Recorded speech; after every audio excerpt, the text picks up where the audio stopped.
हरे कृष्ण राधे राधे बंधुरा गिरिधारी गोपाल सोना चैनेले तुम्हारे सबाइके सुस्वागतम। तोमरा सबाई केमन आछो? आशा करी तोमरा सबाई भालो आछो गोपाल सोना कृपाय और तुम्हादेर गोपाल सोनाओ अनेक अनेक भालो आछे। आज के शुक्रवार एखन प्राय सकाल 8:30 मतो 9टा मतो बाजे। आमी ठीक बोलছি না কটা বাজে জানি না, ভয়েসটা দিচ্ছি তার পরের দিন যেহেতু সকাল সকাল একটু মনটা খুবই খারাপ ছিল। কি আর করার আছে, মন তো খারাপ হওয়ার অনেক কারণ, অনেক নয় একটাই কারণ। সত্যি কথা বলতে ভিডিও আর কিভাবে বানাবো, আদৌ বানাতে পারবো কিনা সেইটা নিয়ে একটু বেশি চিন্তায় পড়ে গেছিলাম। অনেক কষ্ট করে জমানো টাকা দিয়ে ওইটা কিনেছিলাম, তারপরে এইভাবে যে ওইটা এরকম ক্ষতি হয়ে যাবে বুঝতেই পারিনি। আসলে জিনিসটা তোমাদেরকে দেখাচ্ছি। এইটা হচ্ছে একটা স্ট্যান্ড, এই স্ট্যান্ডটাই হচ্ছে ভেঙে গেছে, মানে জানি না কিভাবে খুলে গেল এইটা থেকে। যেইটা মানে এই স্ট্যান্ডটার ওপরে যে মোবাইলটা যেখানে রাখা হয় সেইটাই হচ্ছে খুলে গেছে। ও জানি না এইটা সারানো যাবে কি না। আসলে হাতে ভিডিও করাই যায় কিন্তু সমস্ত ভিডিও করা যায় না। কিছু কিছু ভিডিও যেগুলো কাউকে ধরে দিতে হয় অথবা স্ট্যান্ড দরকার হয়। যাই হোক দেখি স্ট্যান্ডটা সারাতে দেব এই ভেবেই ছিলাম। এখন ভাবছি হয়তো এই ভিডিওগুলো কেমন করছি। আসলে আমার ননদের ঘরে মানে আমার নন্দাই সে হচ্ছে যাবে বলছিল দোকানে। আমি বললাম ওকে, আনছি দেখো না এইটা এরকম ভেঙে গেছে, তুমি দেখো না দোকানে সারানো যায় কিনা। যদি সারানো যায় বলবে তাহলে কিন্তু সারিয়ে নিয়ে আসবে, আর যদি না সারানো যায় তখন আর কি করা যাবে। ও দেখে দিল যে এইটা এমনি হাতে ঘরে স্ক্রুড্রাইভার দিয়ে ঘরেই করে দিতে পারবে ও। তারপরে সত্যি কথা বলতে ও করে দিল, আর তখন মনটা সত্যি অনেকটা খুশি হয়ে গেল। না হলে যে কি হতো জানি না, ভিডিও যে কিভাবে বানাতাম তাও জানি না, আর কেনাও হতো না হয়তো। সেই একটা অনেক কষ্ট করে জমানো টাকা দিয়ে যেহেতু কিনেছিলাম আর হতো না আমি জানি। এইটাকে খুব সুন্দরভাবে যদি গুছিয়ে না রাখতে পারি তাহলে হয়তো আর ভালো করে ভিডিও বানানোও হবে না। সেই যে ভিডিও বানানোর এনার্জি সেটাও হয়তো আর থাকবে না। যাই হোক ও হাতেই জিনিসটা ঠিক করে দিল। তারপরে হচ্ছে বসে এখানে হচ্ছে বাসন মাজছিলাম। কালকে রাতের অনেক বাসন পড়েছিল। সকালবেলা ভগবানের সেবা পূজা থাকে বলে এত বাসন ধোয়া সম্ভব নয়। ক্যামেরার আওতায় যতটুকু বাসন দেখছো তার থেকেও বেশি বাসন মানে ধুতে হয়েছে। কিছু আগে আরও কিছু ধুয়েছি, আবার পরে আরও কিছু ধুতে হয়েছে। তার উপর সকাল থেকে অনেক কাজ করেছি। মায়ের শরীরটা কাল থেকে ভালো নেই, হঠাৎ মায়ের শ্বাসকষ্টের মতো প্রবলেম হচ্ছে, মাথার যন্ত্রণা, শুয়ে আছে।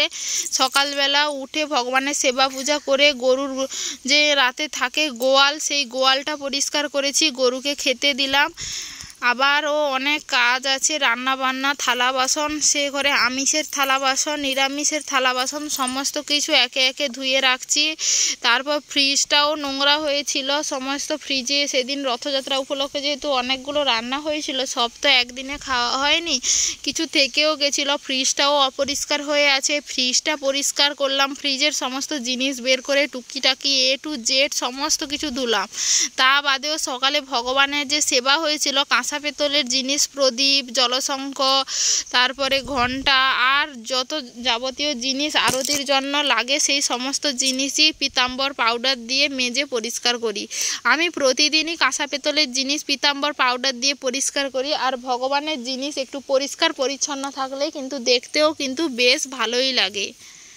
শরীর কেমন থাকবে জানি না। আমার বাবার ঘরে মাও অনেক দিন ধরে ডাকছিল খুব, মানে ছেলেকে দেখবে বলে, বলছে আসিস নি, সবসময় যাই তো তাই 1-1.5 মাস মতো 1.5-2 মাস মতো যাইনি বলে মনটা কেমন কেমন করছে। মাও ডাকছিল, যাবো কিনা জানি না। যদি মায়ের শরীর ভালো থাকে, শাশুড়ি মায়ের যদি শরীর ভালো থাকে তাহলে যাব, না হলে যাব না। না হলে আজকেই তো যাওয়ার কথা ছিল।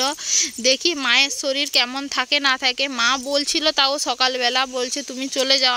যাবো না, তোমার শরীরটা ভালো হোক।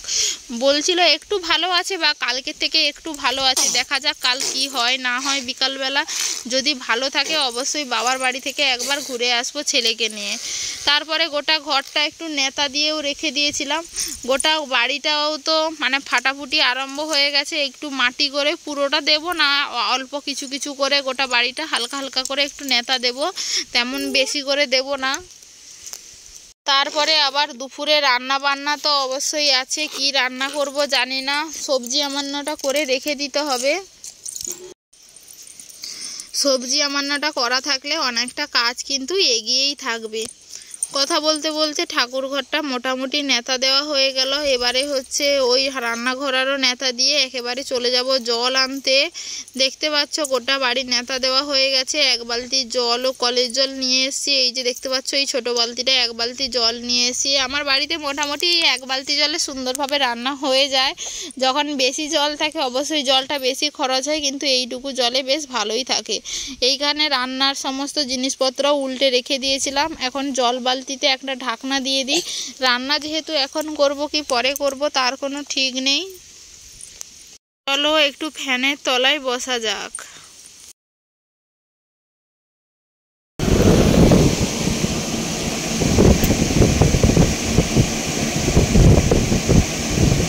কি গরম আর কি বলবো, এখন সকাল 8:50 বেজে গেল।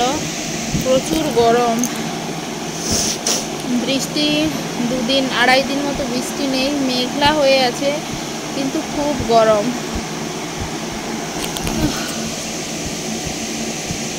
একটু ফ্যানের তলায় বসলাম সব কাজ শেষ করে। সব কাজ নয়, কিছুটা কাজ শেষ হয়েছে। এখনও তো সবজি আমান্না করব, আবার রান্না বসাবো, ছেলেকে খাওয়াবো, অনেকটা কাজ পড়ে আছে।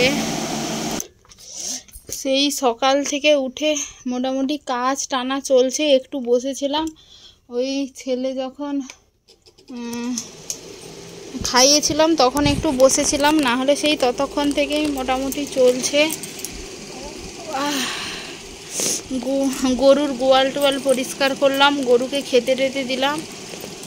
তারপরে তো থালা বাসন পড়েছিল এক গাদা, দেখতেই তো পেলে কত থালা বাসন ধুলাম, অনেক থালা বাসন। ভিডিও বাদ দিয়েও এইটুকু ভিডিওতে দেখেছো আরও থালা বাসন ছিল, সব ধুয়েছি। জলটা এনে রেখেছি, চালটা ধুয়ে নিয়ে আসবো। জ্বালানি নিয়ে এসে সবজি আমান্য করে কি দেখি কি রান্না হয়। মা অনেকগুলো সবজি তুলে নিয়ে এসে দেখাচ্ছি তোমাদেরকে বাগান থেকে। আবার দিদিকেও কিছু সবজি দিয়েছে, আর বাড়িতেও রান্নার জন্য কিছু সবজি রেখেছে, দেখাচ্ছি তোমাদেরকে কি কি সবজি তুলেছে মা। সবজির গামলা, এইখানে এগুলো চিচিঙ্গে, তারপরে ঝিঙে, সব বাগানের কাঁচকলা, উচ্ছে, বেগুন, শসা, কচু, এই সবজিগুলো মা তুলে নিয়ে এসছে। আর এইটা হচ্ছে আমার ননদের ঘরে আনারস, যেহেতু ওষুধ খাচ্ছে কেউই খাবে না, আমি একাই হয়তো খেতে হবে। এই আনারসটা খুব সুন্দর পাকা গন্ধ বেরোচ্ছে, এত সুন্দর গন্ধ, আনারসের গন্ধটাই দারুণ লাগে।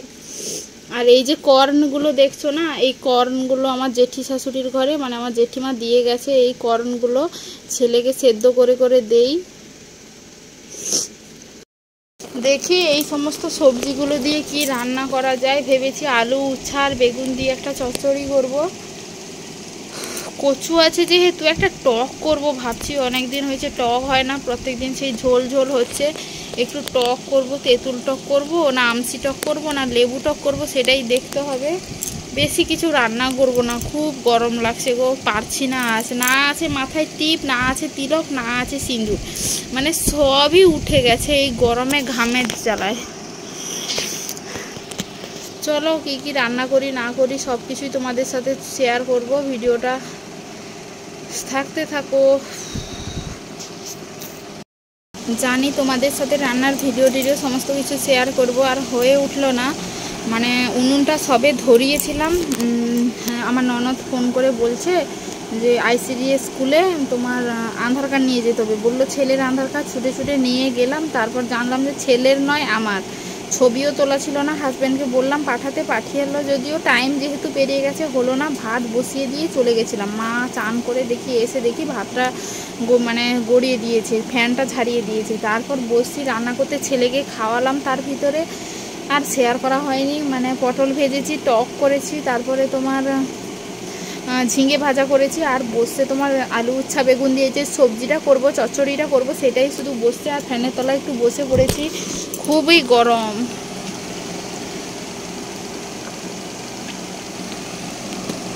জলও নেই, প্রচুর গরম।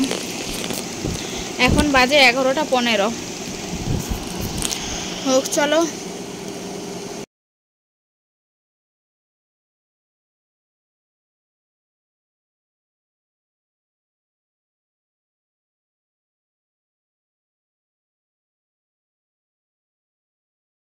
এই গরমে বলতে গেলে প্রায় প্রতিদিনই তেতো হয়, নয় আলু উচ্ছা ভাজা, চচ্চড়ি কিংবা আলু উচ্ছা ভাতে, এইগুলো প্রতিদিনই থাকে। এই গরমে উচ্ছেটা বেশি এই গরমের দিনেই খাওয়া হয়। গরম বলছি মানে এই বর্ষাকাল বলো আর গরম বলো, বর্ষাকাল হলেও কি হবে, যে গরম পড়েছে আর কি বলবো। ভগবানের রান্না হয়ে যেতে মানে আমি ভোগ থালাটা সাজিয়ে নিচ্ছি সুন্দর করে। এখানে পটল ভাজা দিচ্ছিলাম, তারপরে ঝিঙে ভাজা এখানে দুটো দিলাম, তারপরে হচ্ছে একটা এখানে সবজিটা দিলাম, আলু উচ্ছে বেগুন দিয়ে যে সবজিটা করেছিলাম সবাই সবজিটা দিলাম। আর এই পাশে হচ্ছে তেঁতুল টক করেছিলাম, মানে পাকা তেঁতুলের যে টক সেইটা। আর একটা গাছে শশা হয়েছিল, সেই ঘরের শশাটা কেটে ভগবানকে এই দিয়েই ভোগ দিয়েছি। যাই হোক, আজকের ভিডিওটা বেশি বড় করব না, ভিডিওটা এখানে শেষ করব। যদি ভিডিওটা ভালো লাগে অবশ্যই কিন্তু লাইক কমেন্ট শেয়ার করতে একদম ভুলো না। আমাদের চ্যানেলে নতুন হয়ে থাকলে পাশে থাকা সাবস্ক্রাইব বাটনটি অন করো। হরে কৃষ্ণ।